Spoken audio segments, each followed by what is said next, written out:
Hey everybody, I wanted to do a short video today talking about people pleasing and a couple different forms of people pleasing.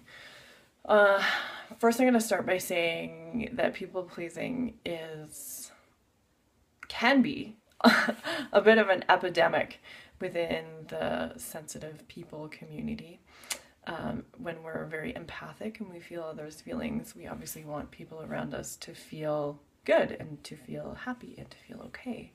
And so we will often, or there is a certain risk among the sensitive people population to run ourselves ragged, to put ourselves last, to really work extra hard to make those around us feel good and feel happy and feel okay, because then we can feel okay.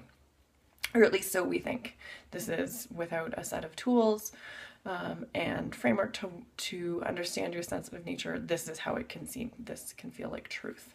I'm here to say it's not necessarily truth, but it certainly can.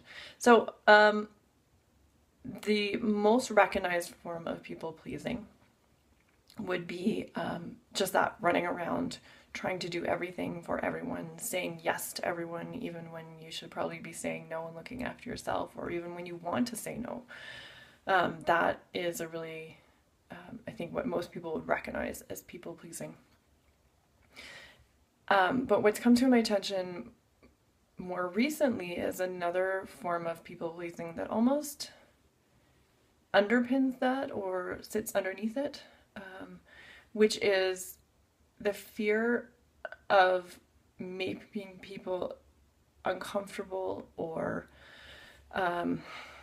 upset with you for speaking your truth. So your truth may be, I'm really tired and I can't help you this evening. But it's scary to make someone uncomfortable or disappointed with you when you're a sensitive person. You have to feel that disappointment. Particularly if you look at some patterns from your childhood.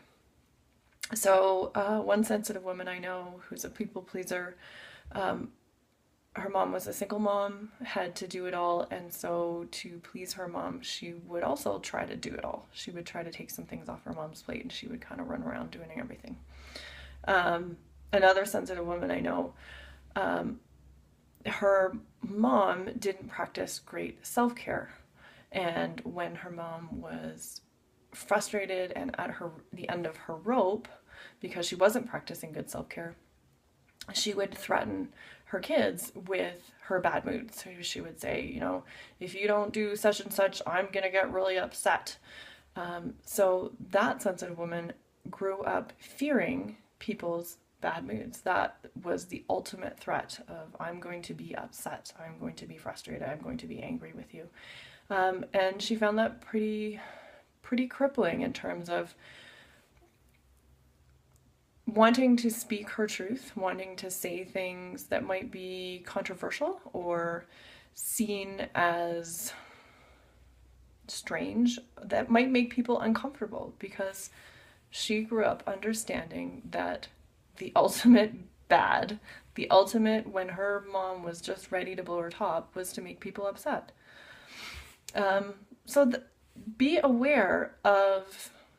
Please be aware of your tendency to run around, try to do everything and run yourself ragged and burn yourself out to make people happy, and what cost that might be,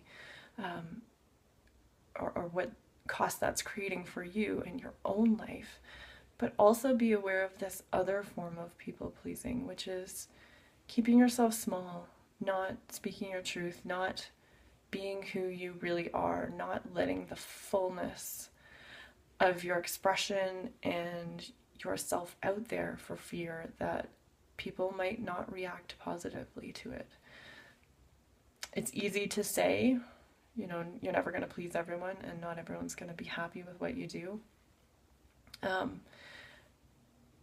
But sometimes just identifying, I'm not saying something I would like to say, or I'm not speaking my truth here because of this pattern. And just identifying where that feeling is coming from can be really powerful. It's it's like trying to dig weeds in a yard. Pretty hard to dig up weeds if you don't know where the roots are. So identifying the root of something is really helpful in terms of targeting where you want to focus your attention in terms of shifting things. So that's my tip for today. Hope you all have a great weekend. Talk to you soon.